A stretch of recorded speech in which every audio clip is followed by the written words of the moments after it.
Hallelujah. यहोवा का धन्यवाद करो क्योंकि वह भला है और उसकी करुणा सदा की है। आमीन। हालेलुया। आइए हम लोग आज पहला कोरिन्थियों की किताब 11वां अध्याय 23 से लेके पूरे वचन को पढ़ते हैं। जो बात मैंने तुम्हें सौंपी है वह मुझे प्रभु से मिली है कि प्रभु यीशु ने जिस रात वह पकड़वाया गया रोटी ली और उसने धन्यवाद देकर रोटी तोड़ी और कहा, यह मेरी देह है जो तुम्हारे लिए है, मेरे स्मरण के लिए यही किया करो। इसी प्रकार भोजन के पश्चात उसने ये कहते हुए कटोरा भी लिया, यह मेरे लहू में नई वाचा का कटोरा है। जब जब तुम इसमें से पियो तब तब मेरे स्मरण के लिए यही किया करो।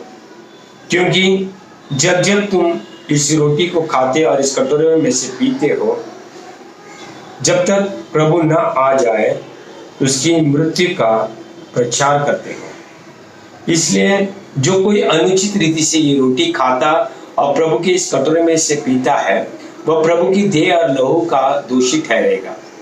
अत मनुष्य अपने आप को परखे तब इस रोटी को खाए और इस कटोरे में से पिए। क्योंकि जो खाता और पीता है यदि उचित रीति से प्रभु की देह को पहचाने बिना खाता पीता है तो अपने ऊपर दंड लाने के लिए ही ऐसा करता है। इसी कारण तुम में से बहुत से निर्बल और रोगी हैं और बहुत से सो भी गए हैं।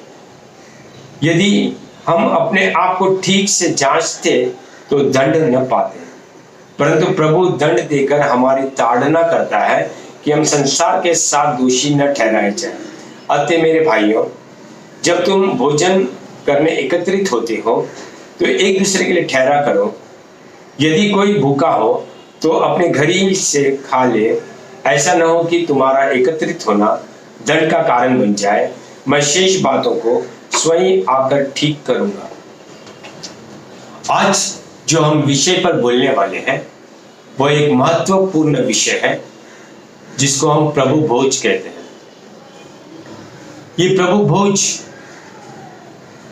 यीशु मसीह ने कहा कि मेरे याद में किया करो। प्रभु भोज क्या है? यहाँ पे जिस प्रकार से प्रेरित पौलुस कहता है कि प्रभु यीशु मसीह जिस रात पकड़वाया गया उसी रात को या उससे पहले प्रभु यीशु मसीह ने फसह का भोजन उनके साथ में खाया, उनके चेलों के साथ में खाया।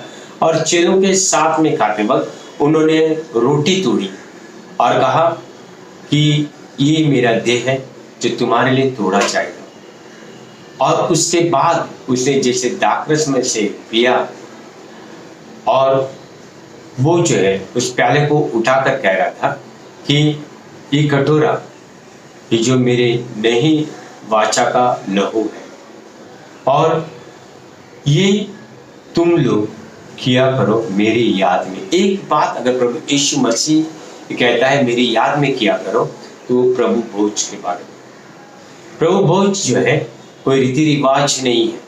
बहुत सारे लोग जो है इसको रीति रिवाज समझते हैं और कोई कोई कलीसिया में महीने में एक बार होता है तो वो वहाँ पे जो है उस समय जो है बहुत तैयारी से आते हैं, 2-3 दिन पहले पाप नहीं करते हैं और ये सोचते हैं कि इस संडे को हमको रोटी प्याले में भाग लेना है तो हम लोग बहुत पवित्रता से जाए। प्रभु यीशु मसीह ने हमें बुलाया है तो पवित्रता में रहने के लिए ही बुलाया है, 2-3 दिन के लिए नहीं, सारी जिंदगी जो है हमको पवित्रता में रहने के लिए बुलाया है। तो ये कोई रीति रिवाज नहीं है कि महीने में एक बार लिए या हफ्ते में एक बार, इस प्रकार से नहीं। यहाँ पे इस प्रकार से लिखा है जब जब तुम इसमें से भाग लेते हो। ये हम लोग जो है तय कर सकते हैं कि हमें कब कब इसमें भाग लेना है। हालेलुया। कि ऐसा नहीं है कि हमको कि महीने में एक बार लेना है, हफ्ते में एक बार लेना है, कोई बहुत बड़ा रेवरेंड आए तो ही लेना है।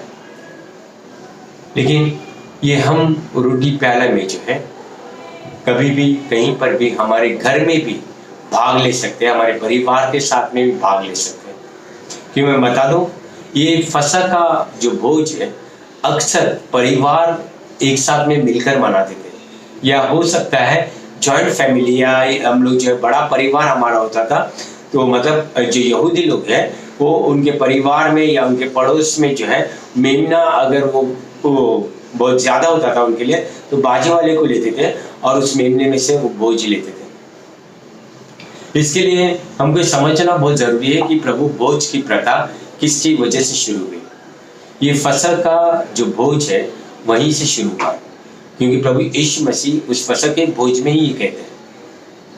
हाँ, कुछ लोग कहेंगे कि साल में एक बार फसह का भोज होता था, लेकिन नए नियम में हम लोग जब देख रहे हैं तो प्रेरित पौलुस यहाँ पे क्या कहता है, जब जब तुम भाग ले। ऐसा नहीं बोला कि जब भी तुम फसह में भाग लोगे, फसह के भोज में भाग लोगे।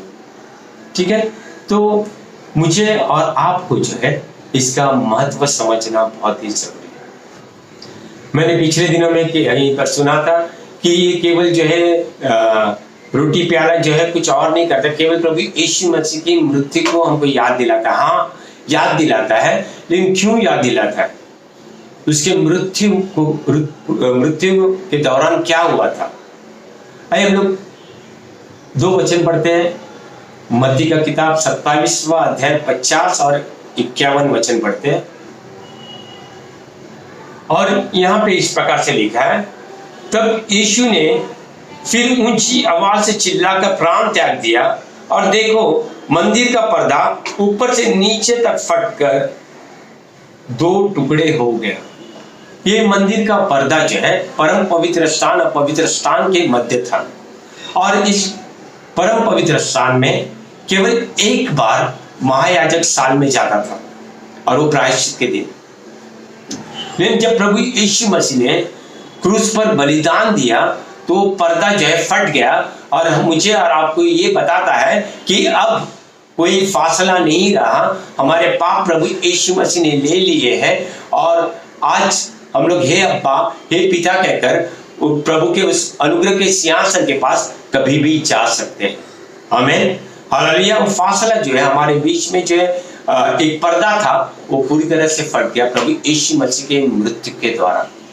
आमीन, हालेलुया। इस बात को मुझे और आपको समझना बहुत जरूरी है। ये प्रभु भोज हम लोग जब लेते हैं तो परमेश्वर का वचन मुझे और आपको यहाँ पे समझाता है कि हम प्रभु यीशु मसीह की मृत्यु की घोषणा करते हैं। हालेलुया। आज हम इस प्रभु भोज के द्वारा जो है, प्रभु यीशु मसीह की मृत्यु के द्वारा जो है हमारे जीवन में जो चंगाई आई है उसके बारे में हम बात करते हैं। देखिए, सबसे पहले हम लोग यशायाह का किताब 53वें अध्याय में जाते हैं, 4 और 5 वचन पढ़ते हैं। ठीक है, निश्चय उसने हमारी पीड़ाओं को आप सह लिया और हमारे दुखों को उठा लिया, फिर भी हमने उसे परमेश्वर का मारा कूटा और दुर्दशा में पड़ा समझा, परंतु वह हमारे ही अपराधों के कारण बेधा गया, वह हमारे अधर्म के कामों के लिए कुचला गया, हमारी शांति के लिए उस पर ताड़ना पड़ी, उसके कोड़े खाने से हम चंगे हुए। आमीन, हालेलुया। देखिए, बहुत जरूरी है कि ये प्रथा जो है, हमें रोटी प्याले के बारे में जब हम बात करते हैं तो यशायाह 53 को अगर हम पूरा पढ़ते हैं, हमें मालूम पड़ता है हमारे प्रभु यीशु मसीह ने हमारे लिए क्या किया है। और यहाँ पे इस प्रकार से लिखा है, उसने हमारी पीड़ा के लिए, हमारे सारे जो परेशानियों के लिए उसने वो पीड़ा उठाई, दुख उठाया, हमारे शांति के लिए उसने दुख उठाया, वो हमारी शांति के लिए बेधा गया, उसके कोड़े खाने से हम चंगे हो चुके हैं। हमें हालेलुया। ये जो है उसके मृत्यु के दौरान जो है उसने कार्य किया, उसको कुचला गया, उसका शरीर तोड़ा गया, और उसने जैसे कहा था कि ये शरीर जो है मेरे लिए और आपके लिए तोड़ा जा रहा है, ये मैंने और आपने जब हम रोटी प्याला में भाग लेते हैं तो याद करना बहुत जरूरी है। आमीन, हालेलुया। उसके मार खाने से, उसके कोड़े खाने से हम चंगे हो गए। आइए हम लोग नए नियम में देखते हैं इसी वचन को। हम लोग पहला पतरस 2 अध्याय 24वां वचन पढ़ते हैं। उसने स्वयं अपनी ही देह में क्रूस पर हमारे पापों को उठा लिया, जिससे हम पाप के लिए मरे और धार्मिकता के लिए जीवन व्यतीत करें, क्योंकि उसके घावों से तुम स्वस्थ हुए हो। हमें हालेलुया, यीशु मसीह के घावों से हम स्वस्थ हुए हैं। देखिए, प्रभु यीशु मसीह ने हमारे पापों को उठा लिया है। हालेलुया। और केवल जो है मुझे और आपको उद्धार, मतलब हम लोग उद्धार को जब हम शब्द समझते हैं तो हमको ऐसा लगता है उद्धार का मतलब क्या है कि हम लोग नरक में जा रहे थे, अभी हम स्वर्ग में जाएंगे। हाँ, हम लोग जो है नरक में जा रहे थे और प्रभु यीशु मसीह के बलिदान के द्वारा, उसके गाड़े जाने के द्वारा और उसके फिर से जी उठने के द्वारा आज हम स्वर्ग में जा रहे हैं। हमें जो है हमारे आत्मा का उद्धार मिल चुका है, लेकिन प्रभु यीशु मसीह की योजना हमें इस धरती के लिए भी है। हालेलुया। और योजना प्रभु यीशु मसीह की धरती के लिए नहीं होती तो हमको मार डालता वो और स्वर्ग में लेकर जाता। ये मैंने और आपने समझना है कि उद्धार इस शब्द का अर्थ क्या है। देखिए, यदि हम लोग प्रेरित के काम 4 अध्याय 12 वचन पढ़ते हैं तो वहां पे क्या लिखा है, आइए हम देखते हैं। किसी दूसरे के द्वारा उद्धार नहीं, क्योंकि स्वर्ग के नीचे मनुष्य में कोई दूसरा नाम नहीं दिया गया जिसके द्वारा हम उद्धार पाए। हालेलुया। इस वचन में इस प्रकार से लिखा है, केवल यीशु मसीह के नाम के द्वारा हम उद्धार पा सकते हैं। और यहाँ पे जब उद्धार के बारे में जब हम लोग देखते हैं तो क्या लिखा है, उद्धार किसके बारे में पतरस कह रहा है। देखिए, उन्होंने 3 अध्याय में एक लंगड़े व्यक्ति को ठीक किया था, वो अपने पैरों पर चलने लगा और उसके बारे में एक बड़ी सभा बुलाई गई कि तुमने ये कैसे किया। और तब जो है प्रेरित लोग ये कहते हैं उद्धार किसी और नाम में संभव नहीं है, एक ही नाम दिया गया है और वो नाम प्रभु यीशु मसीह का नाम। यीशु मसीह के नाम से वो लंगड़ा जो है चलने लगा था, यानी क्या है, उसे उद्धार मिला था। अब समझ रहे कौन सा उद्धार के बारे में यहाँ पे बात हो रही है, शारीरिक उद्धार के बारे में। हाँ, हमें मालूम है कि उद्धार जो है हमारा आत्मा का भी उद्धार है, हमारे प्राण का भी उद्धार है और हमारे शरीर का भी उद्धार है। यानी यहाँ पे प्राण का बात नहीं हो रहा है, यहाँ पे जो है आत्मा की बात नहीं हो रही है, यहाँ पे जो है शरीर के उद्धार की बात हो रही है। वो लंगड़ा व्यक्ति ठीक हुआ, उसके बारे में बात हो रही है। आमीन, हालेलुया। तो ये बात मुझे और आपको समझना बहुत ही जरूरी है कि प्रभु यीशु मसीह ने वहां पर जब उस क्रूस पर बलिदान दिया तो उसके पहले जो कोड़े खाए उसके द्वारा हमें चंगाई मिली। उसने हमारे सारे पाप अपने आप पर उठाए और हमें पापों से क्षमा दी है। ये विश्वास करना बहुत ही जरूरी है। Hallelujah, hallelujah. बहुत सारे लोग जो है ये कहते हैं कि नहीं, चंगाई ऐसे ही मिलती है, प्रभु की कृपा से मिलती है। हाँ, प्रभु की कृपा है, लेकिन बच्चों का रोटी चंगाई है। हमें प्रभु यीशु मसीह के शब्द है, तो मुझे और आपको चंगाई के लिए प्रार्थना करने को कहा है। और मैं ये क्यों कह रहा, क्योंकि लोग ये कहते हैं सारे संसार में प्रभु यीशु मसीह चंगाई दे रहा है। हाँ, दे रहा है, उसकी कृपा रख रहा है, लेकिन प्रभु यीशु मसीह ने मुझे और आपको चंगाई देने के लिए भी उस क्रूस पर बलिदान दिया है, अपना शरीर तोड़ा है। आमीन, हालेलुया। तो शरीर की चंगाई जो है एक हिस्सा है उस उद्धार का। इस बात को मैंने आपने समझना बहुत ही जरूरी। देखिए, यहाँ पे प्रेरित पौलुस कुछ बातें समझा रहा है। इस कलीसिया में एक बात हो रही थी कि सभा के दौरान लोग जो है खाना लेकर आ रहे थे, खाना लेकर आ रहे थे। कुछ लोग जो है अमीर लोग थे और वो जो है अपने घर से अच्छा अच्छा पकवान लेकर आ रहे थे, ज्यादा पकवान लेकर आ रहे थे, ज्यादा दाखरस लेकर आ रहे थे। और कुछ गरीब लोग आते थे, वो जो है कुछ खाना नहीं लेकर आ रहे थे या कम लेकर आ रहे लगता है, या इस प्रकार से होगा कि उनको आने के लिए शायद कलीसिया में देरी हो रही, इसके लिए खाना नहीं लेकर आ रहे थे। और वो इस प्रकार से लगता है मुझे कि वहां पे वो रोटी और प्याला लेकर आ रहे थे कि उसमें से वो हिस्सा ले। मुझे ऐसा लगता है कि आज के जैसे हम लोग जब कलीसिया में जो है आगे पहले रोटी प्याला रखते हैं, वैसे ये नहीं था, रिवाज नहीं था, ऐसा लगता है। क्योंकि वहां पे इस प्रकार से लिखा है कि वो एक दूसरे के लिए रुकते नहीं थे, वो जो है पहले खाना खा लेते थे, रोटी का और प्याले का महत्व नहीं समझ रहे थे। और इसके लिए वहां पे प्रेरित पौलुस कहता है कि इसके लिए तुम अनुचित रीति से खाते हो, या उस रोटी और इस प्याले को जो महत्व देने का वो नहीं देते हो, इसलिए तुम पर दंड की आज्ञा आती है। तुम में से बहुत सारे लोग रोगी होते हैं और बहुत सारे लोग सो जाते हैं। मैं आपको बता दूं, अनुचित रीति से अगर हम उस रोटी और इस प्याले में हिस्सा लेते हैं तो हमें जो है रोग आ सकता है, हमें मृत्यु आ सकती है, हम पे दंड आ सकता है।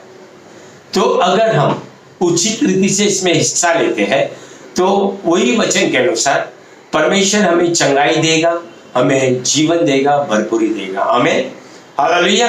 देखिए आज हम लोग कलीसिया में जो है बहुत सारे लोग जो है खाना लेकर नहीं आते, लेकिन उस समय खाना लेकर आते थे, दाखरस भी लेकर आते थे, और बहुत सारे लोग खाने एक दूसरे के लिए रुकते नहीं थे रोटी प्याले के लिए। वो अपना ही जो है सब लोग अलग अलग झुंड बनाते रहेंगे, जो अपना एक झुंड लेकर बैठ जाते। कुछ लोग जो है अच्छा अच्छा भोजन लाते, कुछ लोग बहुत कम लाते, कुछ लोग लाते ही नहीं, उनके लिए कोई रुकता नहीं है। और सब लोग जो है अपने समय पे रोटी खाने लग जाते हैं और जो है प्याला पीते हैं और उसमें से जो है बहुत ऐसे मस्त हो जाते हैं और प्रभु के उस रोटी और उस प्याले को वो महत्व नहीं देते और इसके लिए ऐसा हो रहा है।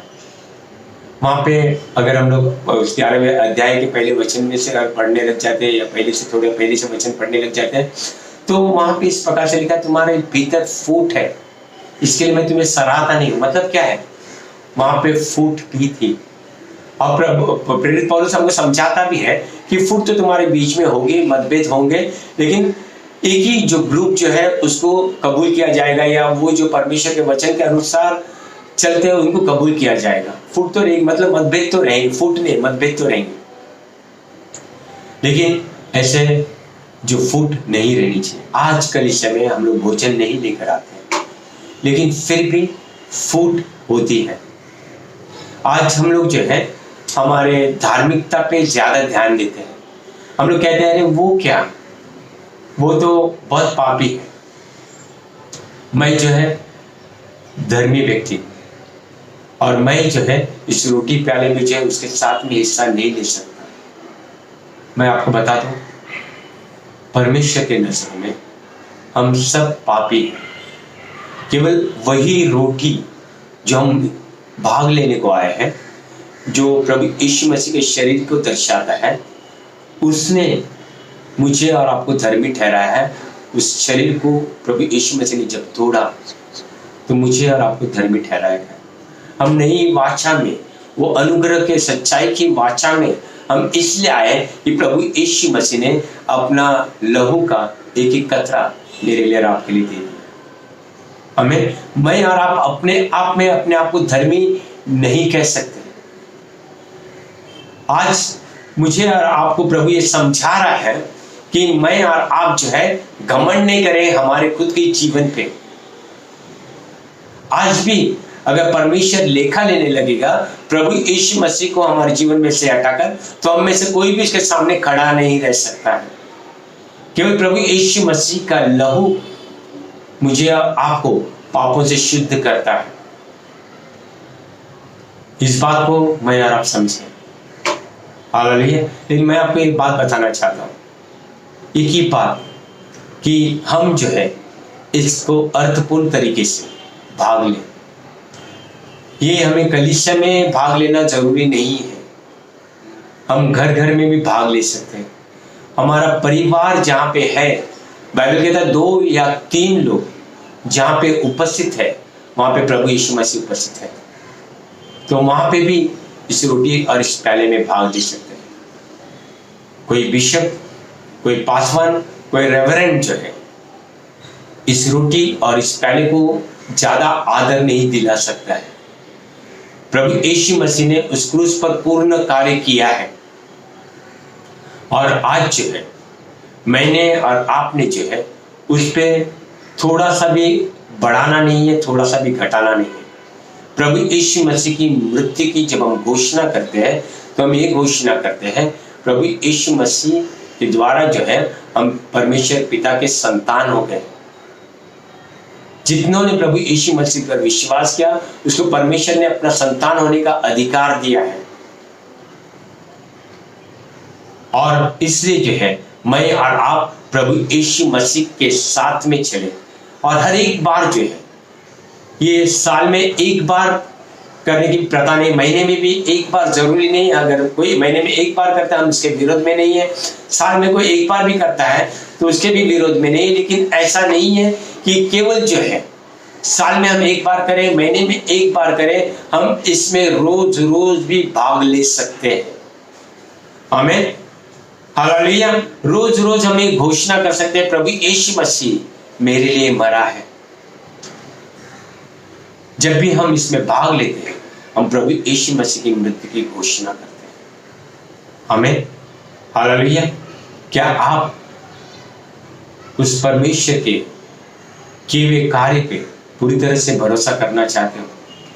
देखिए, लोगों पर विश्वास मत करो। लोग कुछ भी बोलेंगे, नहीं उससे चंगाई नहीं मिलती है। मैं आपको बता दूं, जब फसह का पर्व पहली बार हुआ था, जब मिस्र देश में इजरायली लोगों ने इस पर्व को मनाया था, उसके बाद जो है बाइबल ये कहता है कि 40 साल तक कोई बीमार नहीं हुआ,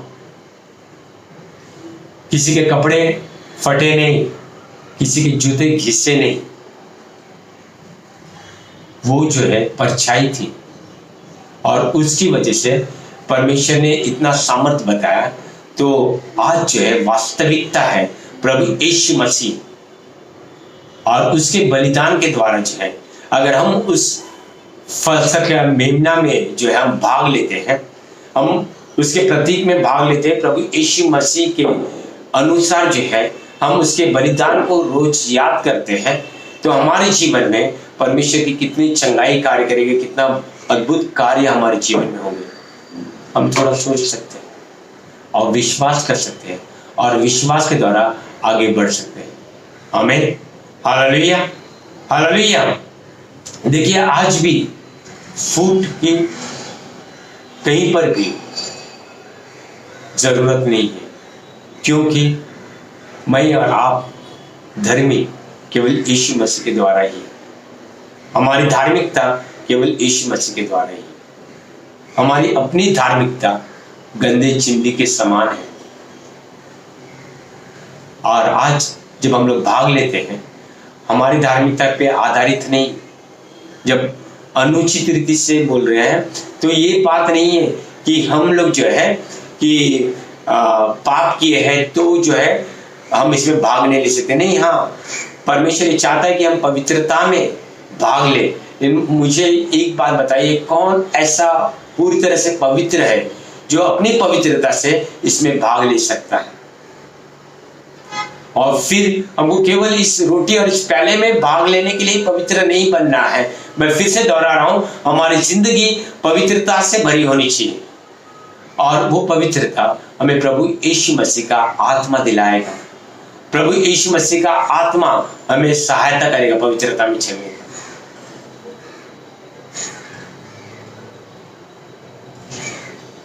ये नहीं कि हम लोग जो है कहीं पर भी मूर्ति पूजा भी कर सकते हैं और रोटी प्रभु की मेज में भाग ले सकते हैं, ऐसा नहीं है। वो बातें नहीं होनी चाहिए। ऐसा नहीं कि हम लोग जो है कुछ भी करें और रोटी प्याले में आके भाग ले, ऐसा भी नहीं है। लेकिन यदि हम विश्वास करते हैं प्रभु यीशु मसीह ने हमारे पापों को उठा लिया है, हमें उद्धार दिया है आत्मा में, प्राण में और शरीर में,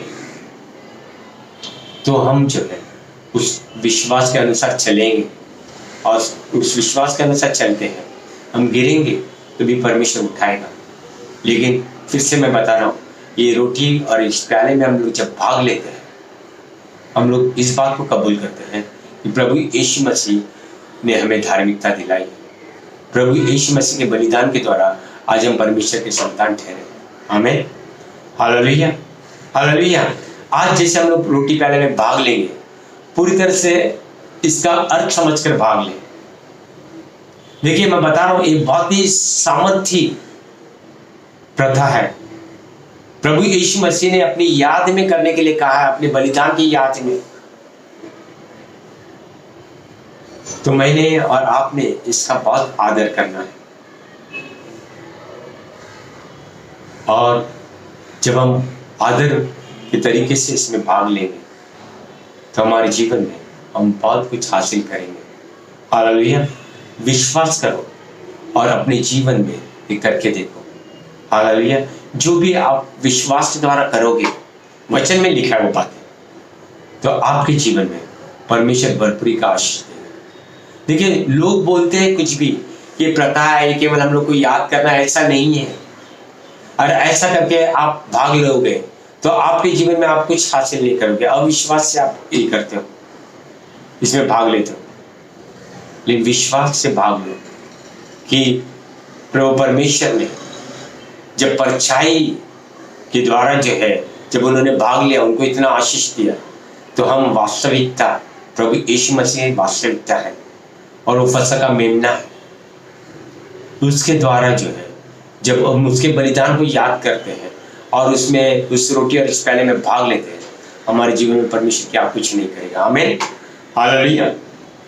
अगर आज से आप जो है, मैं जानता हूं आज हम लोग संडे के चर्च में नहीं जा पा रहे और ये बहुत अच्छा मौका है हमें रोटी प्याले में भाग लेने का। वो केवल पास्टर प्रार्थना करेंगे इसके लिए नहीं, लेकिन मैंने और आपने जो है आदरपूर्वक अपने घर में ही हम जब इस रोटी और इस प्याले में भाग लेते हैं, मैं आपको ये कहूँगा, आप जो है जरूरी नहीं कि संडे को एक ही बार ले, आप हफ्ते के बीच में ले सकते हैं, आप रोज रोज ले सकते हैं, लेकिन हाँ, रीति रिवाज से नहीं। प्रभु यीशु मसीह की मृत्यु की घोषणा हम लोग करते हैं। प्रभु यीशु मसीह ने मेरे लिए और आपके लिए इसकी मृत्यु के द्वारा क्या किया है, इस पर विश्वास करके आप भाग लो, आपका जीवन जो है बहुत अद्भुत होगा। हमें परमेश्वर का प्रेम, प्रभु यीशु मसीह का अनुग्रह और पवित्र आत्मा की सहभागिता आपके साथ सदा सर्वदा बनी रहे। आमीन।